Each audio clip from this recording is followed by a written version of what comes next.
Good morning, brethren. Welcome back to another episode of The Level, the place where Freemasons meet to have open discussions that we want without fear of judgment, reprisal, or negativity. Today, we are joined by my co host, the one, the only, Alonzo Leroy Williams. Good morning. Good morning. It is so good to be back in the chair with the mic in front of us. And it's good to be among great brothers. And in true fashion, like we always do, we have another great brother and great human being in our studio today. And as always, we are going to now pass it over to you. Please introduce yourself, my dear brother. Hey, good morning, guys. This is Brother Dion Gibson, aka Brother Gibby. It's an honor and a privilege to be on the level today. Been a long time coming, but so happy that it's able to happen, and looking forward to a great, lively conversation. Great stuff, great stuff. It's great to have you, Brother Gibby. It's great to have you, like you say. It's been a long time coming. We miss you in Abaco. We miss you in Abaco. For anyone that does not know, Brother Gippy is one of the original few. And he's done a lot for Freemasonry in general, but especially Freemasonry in Abaco and in his mother lodge, Maxwell. So today's topic, brethren, and one that I feel as though is going to be perfectly represented by our young but very wise and tenured brother, is very simple. How important is traveling in Freemasonry? We hear a lot about traveling men, jokingly, colloquially, Masonically. We hear different brothers talk about stories of when they visited a strange place and they met a brother and they now have a bond for life outside of Masonry even, and we've heard some horror stories, but more good than bad. And so, Brother Dion Gippy Gibson, one who I am sure has traveled a lot, even outside of Freemasonry, but especially in Freemasonry. To you, how important is traveling in Freemasonry? Traveling for Freemasonry is essential. Being the largest and oldest fraternity in the world with representation on all continents in every corner of this planet, I think it's the core essence of what a Freemason is, beyond the ritual, beyond what we do inside the temple, in the lodge, our charitable works. I think it's very, very important to build the brotherhood, to build the friendship, the fraternal connections, to travel. I started out really, really early in my Masonic journey, traveling 2 weeks after initiation. Though it was just to another island in the Bahamas, I saw the impact it had on me and my outlook for Freemasonry. And it really caused me to take it a bit more serious, seeing people who I didn't know were Freemasons, but being able to realize that a true Mason should be recognized by their character and the way they comport themselves, and realizing that, these gentlemen are good men, and I saw the Masonic values in them, and it caused it to, it turned around and caused me to want to be more, not like them, but to follow the ritual and follow what the lessons that we're taught. Agreed. And Wow. I think, as you mentioned, even going to another Bahamian island, that widens your view and your understanding of what you happen to be a part of, right? I could remember the same thing. One of my first trips, it was right to Grand Bahama. And I mean, that's only a hop, skip, and jump away. Mm-hmm. But I was blown away by the caliber of men that sat across from me, sat beside me, and to know that I know I was a part of something bigger than myself, but to see, the caliber of our peers, and to aspire to one day, I would say attain some of the characteristics that some of the brothers who I sat beside possessed. Brother Alonzo, what say you? For me, this is such a beautiful topic and a beautiful moment, and I'm so happy that we have Brother Gibby that explains it so eloquently. Um, because as you may know, but our viewers may know, I am not necessarily new to Freemasonry, but I am new to Freemasonry, and my travel experience, I really have not done that much of it. And just from conversations with other brethren, and in this moment, I realize how much I am I am depriving myself. Early on, I always felt there is there I should be at a certain level before I start traveling, and it's a bittersweet moment that I feel in this moment, knowing that I have deprived myself from being able to experience all of what traveling is. It's definitely a part of us, and so I am not whole in this moment. But yeah, it's a beautiful thing, and I definitely plan on doing a lot of it because I'm in this thing for life, and so I will do a lot of making up. And Quez, please do not quote me. You tend to quote me on a lot of stuff. I'm not interested in that right now. I just want the record to reflect that this is being recorded, so I will soundbite this, and every time we traveling and you can't make it, I will play that snippet back and send it in Lord Maxwell's group. I just want you to know. I just want to add real quick, though, that there is beyond your personal travel, the reception of brothers who travel to visit, right? Yes.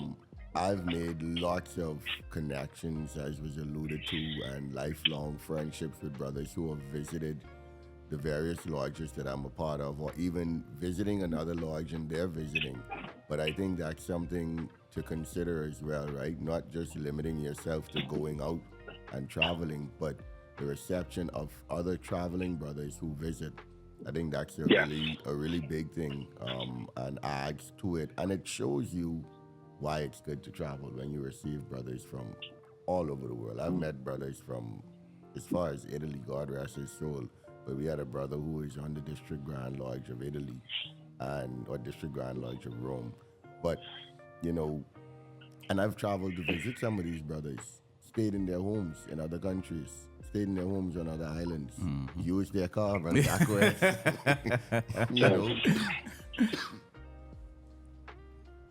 And that's a very poignant point, right? Because I kind of didn't think about that as much within the moment of us talking, but I have definitely stated on this program openly about some of my experiences. Some of my my greatest moments in time came from visiting brethren. And so, yes, that is true. That is a very key point, that, the experience comes full circle a lot of times. Yeah, for sure, and I'm glad that Brother Gippy brought that up, because it didn't dawn on me how important, how equally important that is, and I appreciate him bringing that up. But before we let me move on from this aspect of the topic, I would be remiss if I did not remind any of our listeners that we are still joined by our right worship master, Brother Mark Chalice Boleg. Yeah. Who is sitting quietly in the corner just pondering life. So, Brother Boleg, how important is traveling in Freemasonry to you? I just sitting there actually remembering how I'm sitting directly in front of Gippy. First time meeting Brother Gippy, going to Albuquerque Lodge. Needed a ride from the airport. Gippy posts in the chat group, "Hey, I'm free. I can pick him up from the airport." And I'm standing there, and here comes this little white Chevy S10. I was just going to say that. The S10, listen to me. Hey,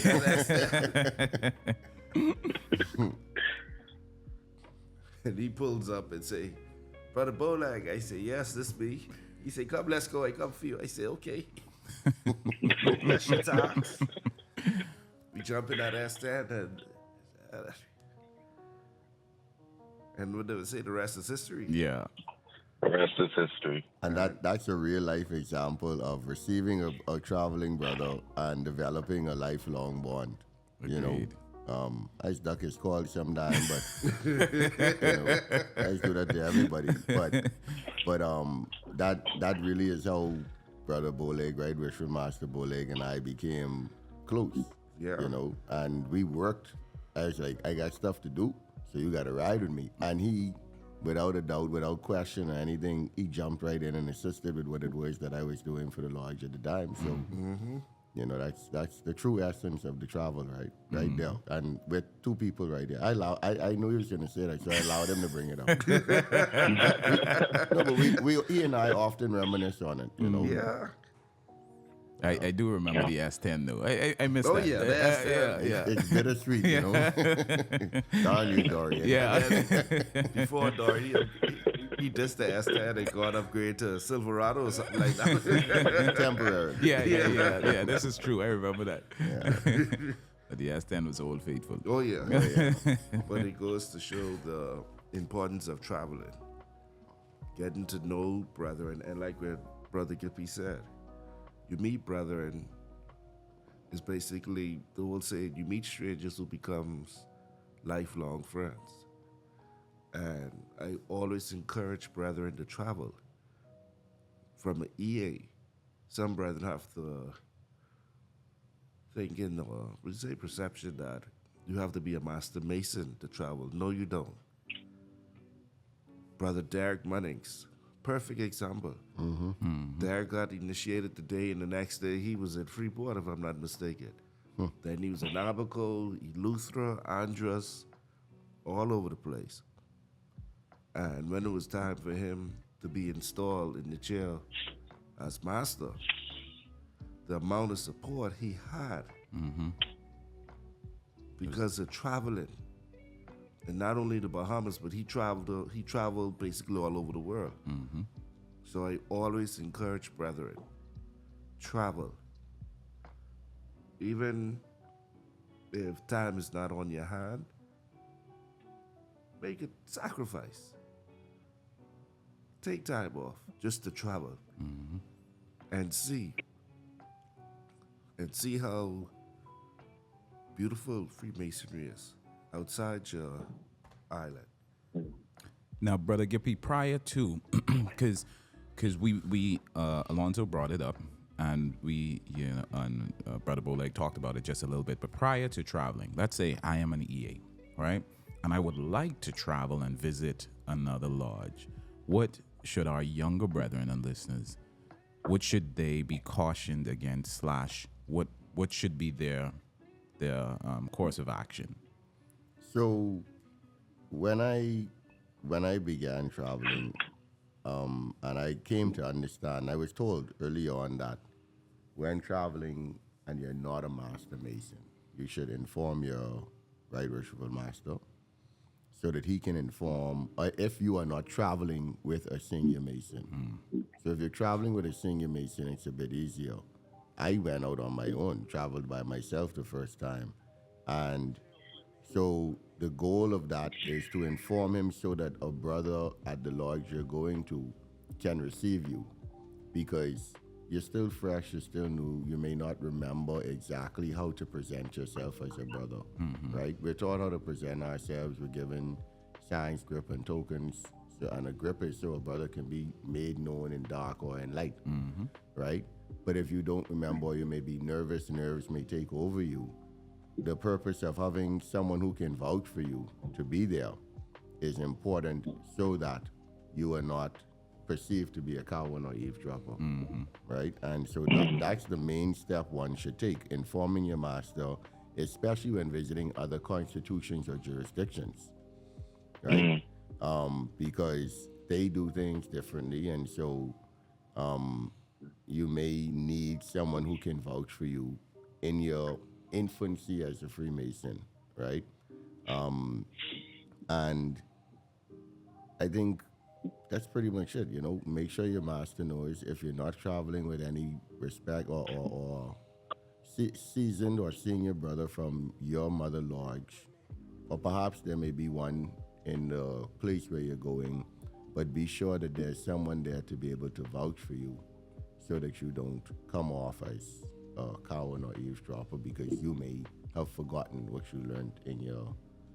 Because when I traveled 2 weeks after, I'm known in and out of Freemasonry. So when I got there, there were brothers who attended my initiation who were able to help me. There were brothers who would have heard about it but know me outside of Freemasonry. It's like, oh, I heard you got initiated, So, but it's good for someone to know that you're coming, to know that you're traveling, to be able to receive you and assist you as you may need. And the first thing for me that comes to my mind is, as a matter of fact, it was the Irish installation. What, 2 years ago, maybe, or was it last year? Last year. Yeah, when we came over, I was a fellow craft at the time, and Lodge Maxwell was well represented, supporting Brother Munnings in during his installation into the chair, and that was my first time experiencing an Irish ceremony, and so there were aspects of it. Thank goodness I was standing on the side of. Thank goodness I was standing on the side of RWM here. Well, technically he was across the way, but thank goodness we were locked in, because when they started doing some stuff, I was like, hold on now. Hey, this little different here. It's like, you had to send smoke signals. Yeah, across exactly. The road. Yeah. I locked in at him like, hey, help me out. I know what's going on here. I say, I get you. Just watch. Yeah. No, it's definitely, and that's part of why it's good to let someone know that you are traveling so that they can, make you aware. Even within the Scottish Constitution, the lodges do things differently, right? Mm-hmm. The other constitutions and jurisdictions tend to be a bit more cookie cutter, but we know Scottish Freemasonry it allows for individualism within the lodges. And so, I get, being affiliated to 3 different lodges, well, a member of one, Maxwell, obviously, and affiliated to 2 others, I tend to mix up the way things are done in the 3 of them, because they all have different nuances that are unique to those individual lodges. And so, that's something that you have to be mindful of, that it's not going to be the exact same everywhere you go. Certain things are standard, certain things are across the board. However, from signs, from, movement within the lodge, some don't do fidelity at all, except for during prayer. Mm-hmm. And so being able to understand that only comes from informing someone so that you can be briefed before you become wowed. Yeah, because that was an understatement. Mm-hmm. Now, Brother Boleg, how far? What's the furthest you've ever traveled Masonically, and what was that experience like?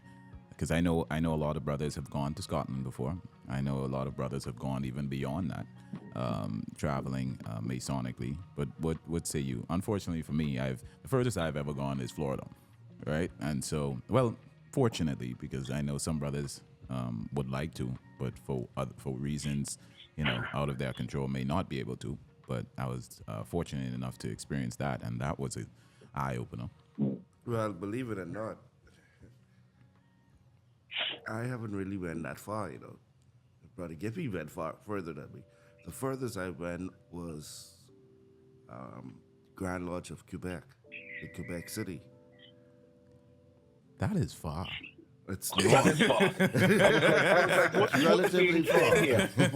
Yeah, like What's that measuring stick yeah, on because far? I'm trying to, because I thought he was gonna say, I thought he was gonna match me and say Florida too, so I gotta feel a little good.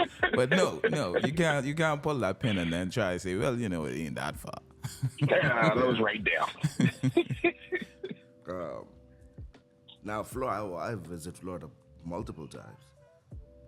Boynton Beach, Boynton Lodge. Visit them. In fact, sometimes you will hear myself, Brother Trevor Swain, and a few others, we always crack joke about a particular degree what had everybody on the edge of their seat, you know. But yeah, that's the Grand Lodge of Quebec. And how Wow. was that? How was that experience? Oh, that was. Let me explain. You know, Quebec is the French part of Canada. So, thank God for modern technology. Whereas, you know, they have this device, you know, you can actually put on and it Translates. there.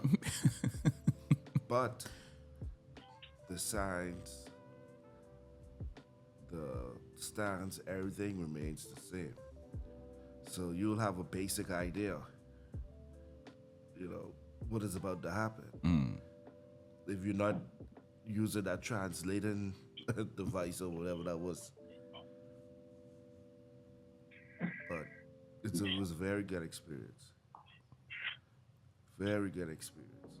And what about you, Brother Gippy? I almost apprehensive to even, you know, because I don't get too jealous. So, Masonically, I've done, I guess, a fair bit. I've made it to Scotland. I guess, as some say, for Scottish Freemasons, it's a pilgrimage, right? Yeah. Pilgrimage to our Masonic Mecca.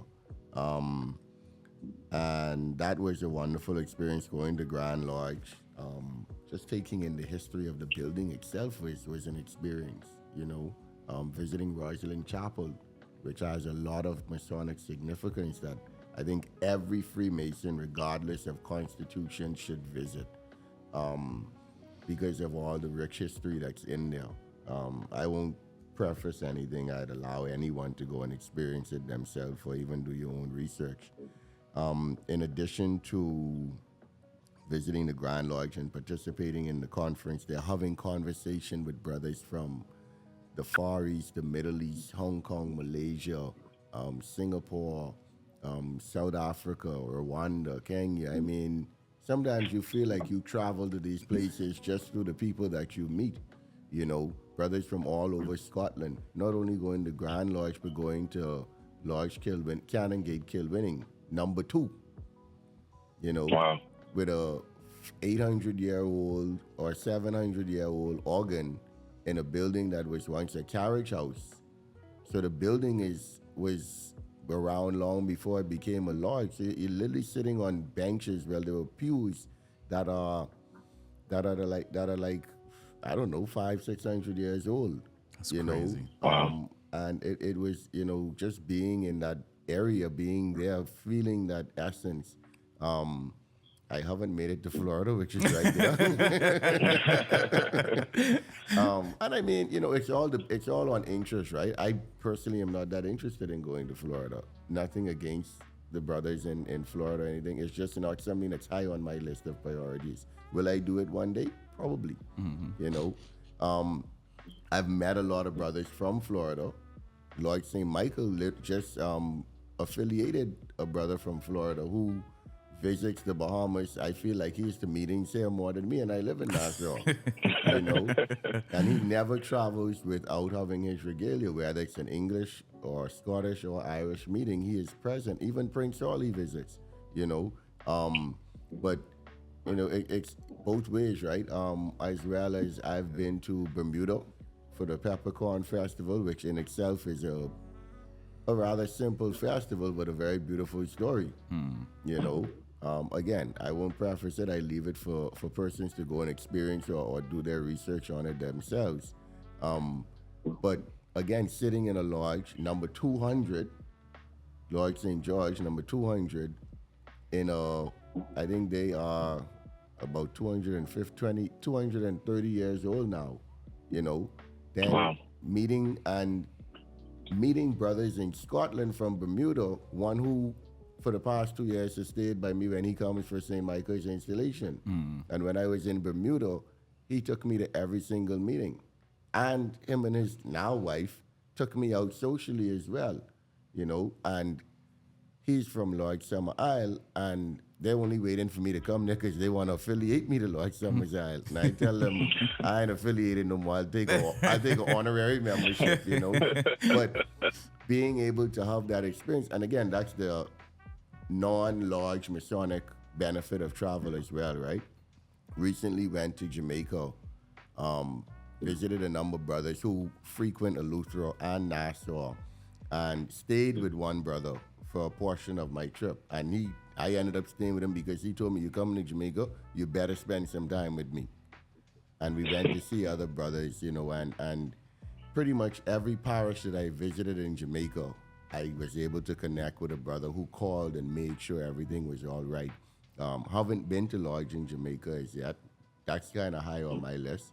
But, I didn't have to go to lodge because I felt like I would know that I was in Masonic company. The comfort, even though it was in a social setting, I still consider that somewhat of a Masonic trip because I made sure I saw them as they made sure they saw me as well. And so I think that's pretty much the extent of my travels outside of visiting all of the Scottish daughter lodges in the Bahamas.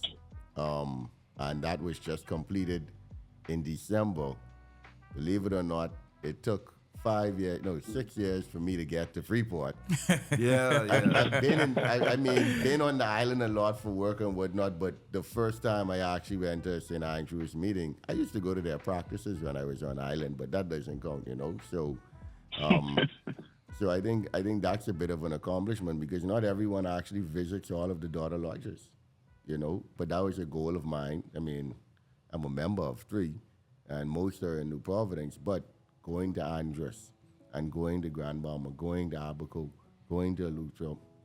LEA, Large Lutheran Adventures, was the 3rd lodge that I visited for an installation. I remember traveling, and even I was in a good position at the time, and I offered any brother that wanted to come. I have a house. I gonna get a car. I'll buy you a ticket because I didn't want to go alone because again I was still new in the craft, right? But ended up going alone nonetheless, but that built a good relationship with the brothers in Eleuthero for me, so that when I actually moved to Eleuthero, outside of having family there, I had another family who was ready to receive me and help me to get settled in being my large brothers on the island, So it's a beautiful thing, man, and I saw some good works coming out of the festival yesterday where several people who I know came and was like, "Man, this looks like a good thing, man. How do I become a part of this?" And being able to move around and talk to almost every brother, you saw the support from the brothers from Prince Hall, the English, the Irish, all of our daughter lodges able to be there at the food festival, which I think is becoming a Masonic staple, right? That Freemasons and their families look forward to, if not anyone else. Yep.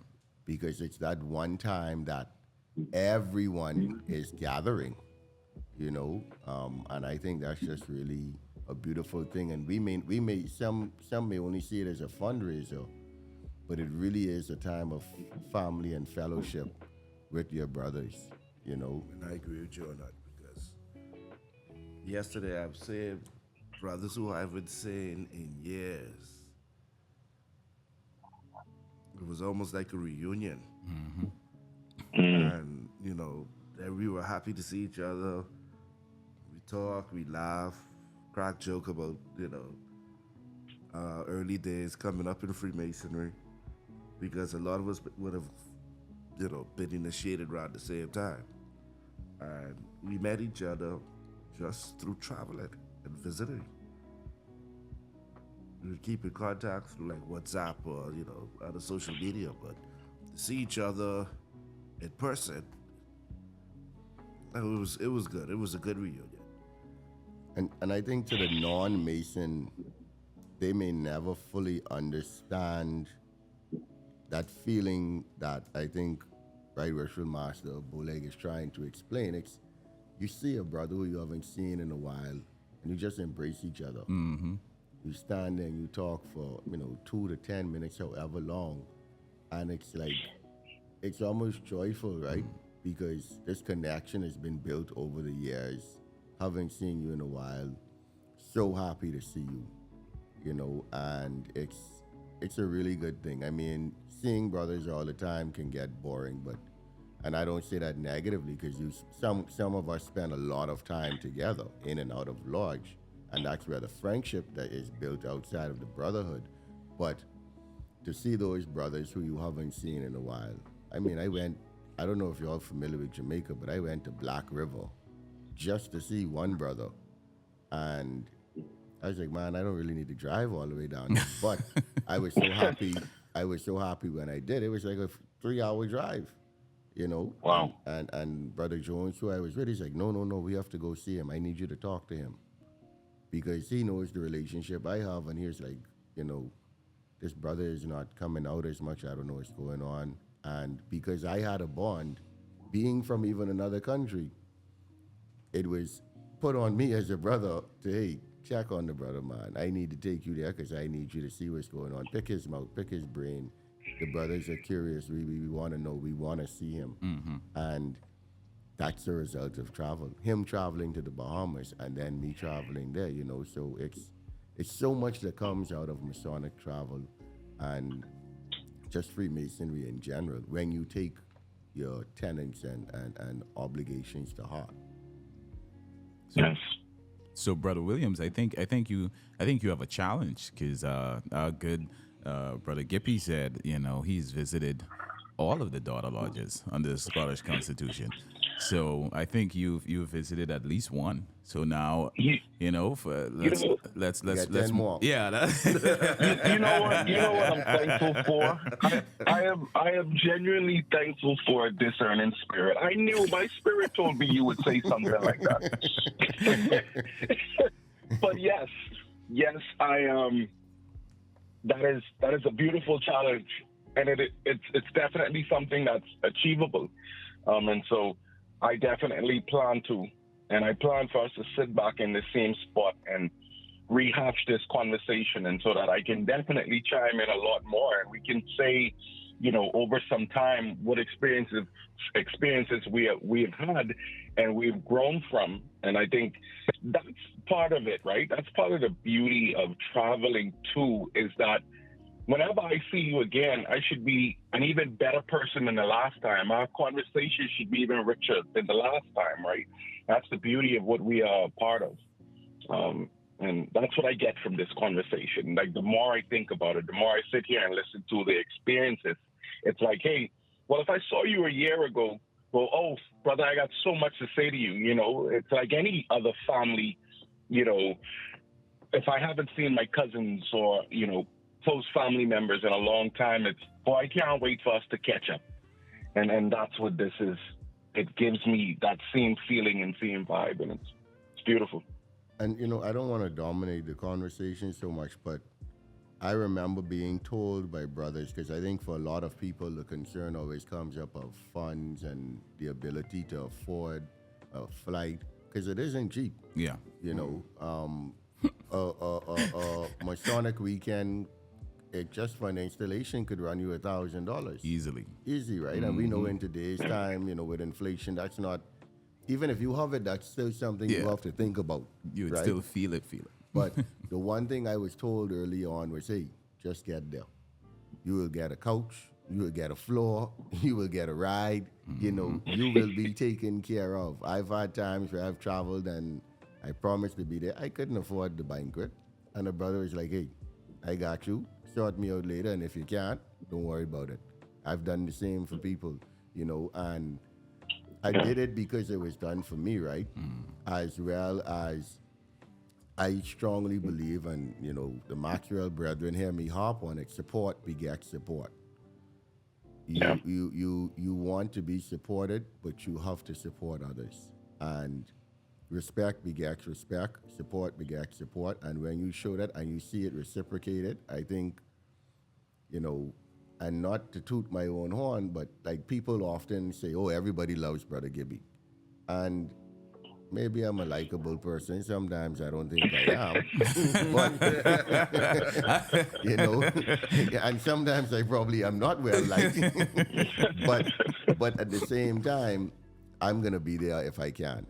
And if I can't, I'm going to do what I can, right? And I've seen the benefits of that. So my message in that is to do whatever you can, not to say that I'm a beneficiary, but to show you the lesson or the blessing in just doing what you can, because people will notice. Everyone may not notice, but people will notice. Brothers will notice, and it will reap benefits. You know, whether it's long or short term, you will see the benefits of it. Being able to pick up a phone and call a brother who is in a high-ranking office and say, "Hey, this is brother so and so." Never had a conversation with them, mind you, but they know who you are because of what you have done and what people talk about you.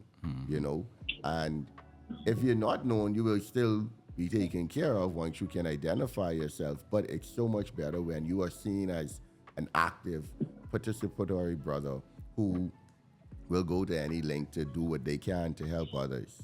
You know, so that's my word of advice, right? Don't be afraid to travel because of funds. Find someone who is going and say, "Hey, I really want to make this trip. I only could afford my ticket. I only could afford the plane ticket. I could crash where you staying. I could ride with you, you know." And just through that, you will see that you're going to be welcomed with open arms. You're going to be taken care of. You know, I mean, you could, an installation weekend, you know, you could eat pretty much free the whole weekend, right? Well, not free because the banquet ain't free, but that could be taken care of. You know, I mean, it's don't allow things to limit you in Freemasonry. As I often tell brothers, we are here for a reason. And I mean, I know this is not the topic, but and it could be a topic for another time. But Brother Robert, Right Worshipful Brother Robert Deal, the Right Worshipful District Grand Master of the Bahamas and Turks English Constitution, he and I have recently been speaking about how he admired my vulnerability in going through the loss of my mother and talking about it publicly and whatnot. And literally 3 days after that conversation, 2 days later, he lost his mother, and he put out a post saying how I had inspired him and having that Yeah, I saw that. opportunity to be able to share with brothers, right? We are brothers. We are here for each other through it all. Our district grandmaster often, he doesn't go in detail, but he says, "You'll be surprised the calls I get from brothers and what they're going through." So we are to be there, you know, to support each other in whatever, relieve the needs and necessities of worthy brethren, you know. And so we can either do that or we may be the recipient of it. And so, and that the network of who you have to share that, whether be on the giving or receiving side, comes through more travel, because you get more brothers who you can speak with. You may not be as comfortable with the brothers in your mother lodge, but you may meet a brother from elsewhere who you develop that close bond with, who you feel comfortable sharing with. And you may not even have that particular brother may not have the wherewithal or the knowledge how to help you in that situation, but he may know someone else who can. And as we say, we talk on the level, right? And so it should be a safe space where your information shouldn't be shared outside of the brotherhood and not in a negative manner. Exactly. Well put. Well put. Once again, Brother Gippy is wise beyond his years. So, brethren, we have come to the best part of the show for me. And this will be Brother Gippy's initiation into this part of the show. So we are at the end of yet another episode of The Level. But before that, it is our custom at this point to allow all of our participants, all of our brothers here in studio, to mention on air a brother who you've met in traveling, who would have inspired or impacted your Masonic journey. Now, I know for all of the brothers who are here, there's tons of brothers, too much to mention, too much to name, but we only need one. We only need one. You will have more than enough opportunities to come back to the level and, you know, introduce another brother to us. But in absence of us traveling and meeting or possibly knowing this brother, I'll start with you, Right Worshipful Master. In traveling, name that one brother who you've met who, you know, has left an indelible mark on your Masonic journey. You put me on the spot again. One person came to mind just now. Well, actually, multiple persons, as it relates to traveling. And someone who you would, take a page out of his book. That what I would say, Brother Derek Munnings. Shout out to Brother Munnings.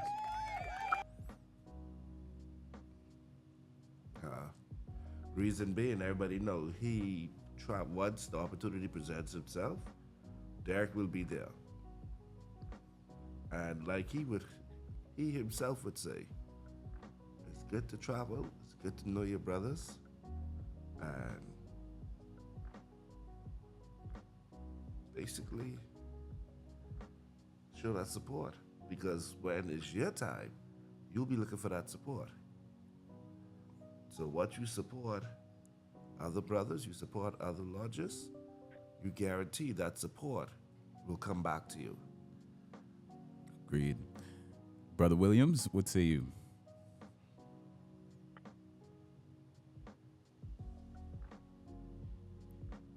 Brother Williams, we still got you on the line? Yeah, we may have lost him. In the case of me, before we go to our special guest, Brother Gippy, in the case of me, most recently it's been Brother Bevins, the Worshipful Junior Warden of Lord St. Andrew. I met Brother Bevins probably at this point 2 years ago, Masonically. I attended a meeting in St. Andrew, and the love and respect and I mean just embrace that I feel every single time that I see or speak to Brother Bevins, it surprises me sometimes, right? Because I feel, in all honesty, that he treats me like I am his biological brother in that moment. And I remember one time he needed my assistance with something because it was tech related, and it was no big deal for me, right? It was, for me, it was what the equivalent of a 30-second something, but he appreciated that so much, and I was like, hey, I appreciate you, brother, so that's no problem. And there was one time I was between a rock and a hard place, just trying to get something picked up in Grand Bahama. And I don't know if he just felt it, but he called me and he's like, bro, just checking in on you, man. And, if there's anything you need, any way I could help you out, let me know. And I was like, boy, I know. You must see was feeling something out there in the ether, because you must know. And so he went and he did this thing for me. And I said, man, he sent me a bank account so I could do whatever. And he said, man, bro, that's straight. Don't worry about it. Next time you come to meeting, afterwards, you could buy me a drink if you want to. But that's straight. You know what I mean? He was my brother. And when I saw him yesterday, just being able to embrace him and us chat and catch up, man, that was a different feeling. So for me, it's Brother Bevins. So, I don't like to stick to the rules all the time. I have two brothers that I have to shout out. And one local, one international, or one Bahamian, one international. And that local brother would be Brother Ramado Brennan of Lord St. Andrew as well. And Brother Brennan and I got close when I visited Grand Bahama for work, after having been to Grand Bahama in years. And I just put in the Northern Alliance group, hey, coming in down for work, may have time for a drink or whatever. And Brother Brennan was like, no, man, no problem, I could be there, I pick you up, whatever.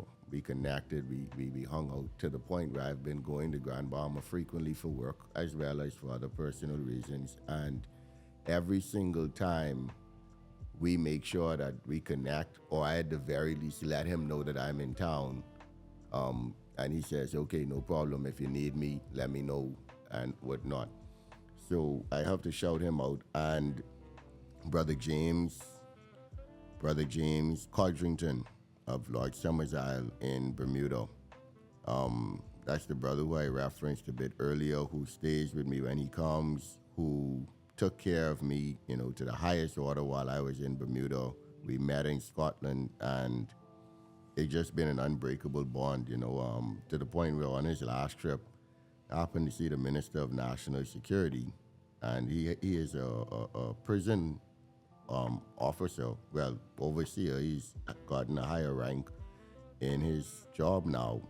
But I was able to introduce him to the Minister of National Security and even secure a visit for him to our Department of Corrections. And, he connected me with some people in agriculture in Bermuda. And it's just been, a beautiful friendship, beautiful brotherhood. And those two brothers, I really got to shout out in travel, who have left a mark, who are making a mark, and I mean, I've met their families, we talk about different stuff. Brother Mato had a big part in me and my now girlfriend connecting, and so to the point where, funny enough, yesterday, we took a picture at the food festival, as well as we took a picture from the night before when we were at a lodge meeting, and I sent it to her, and her response was, well, why it take you so long to let me know he was there? And I bring it up because we hear about how Freemasonry is way more than just lodge, it's family, right? And when you connect these people with your family, or these brothers with your family, they become family. Yep. And so it's those two brothers have really, really left a great mark on me. Awesome. Brother Williams, you get the last say. Well, this to me has been one of the most amazing conversations, and that's not to downplay any of them. Every one of the conversations we've had have been just a volcano of information, and I am so appreciative to you, Brother Gibson. We've known each other for a long time now. And I've always admired you as a person, and you're zealous to always be at the top of your industry and level, and humble at the same time. I've always admired that. Never had a platform or an opportunity to really share that, but I definitely wanted to say that here today. Thank you. It means a lot. Yes. Now, the only thing I would say before I give it back to you is I wouldn't necessarily put the word humble, but I give it in the same sentence. Hey, for the purpose of this exercise, I was for the purpose of this and exercise, and I was put them two together. Mind you, I was thinking to myself, I'm not always the most humble, but honestly, people don't realize that about me. I may not be humble in the way I share messages, but I never look for praise. Mm-hmm. I never do anything for praise. It's always, to me, for the honor and glory of God and for the betterment of my fellow man. That's really what drives me to do pretty much anything I do. I may not be graceful in the way I do it, but rest assured my intentions are always pure. All right, back to you, Brother Williams. Just had that little thing in there. Only your friends can talk about you like that. Yeah, only your brothers can talk to you like that. But yes, and as we are now at the end of another, once again, great conversation and discussion here on the level, we want to thank Brother Gibson again, and my right worshipful master, Mark Boleg. Thank you so much for sitting in once again with us and supporting this great platform that is here for us to have great discussions and get to know each other better, and hopefully build that bridge, right, of brethren that may not travel as much as they'd like to at the present moment, but be able to hear from all of the different brothers we have all over Freemasonry. But until next time, brethren, please do well, and we will meet again on the level.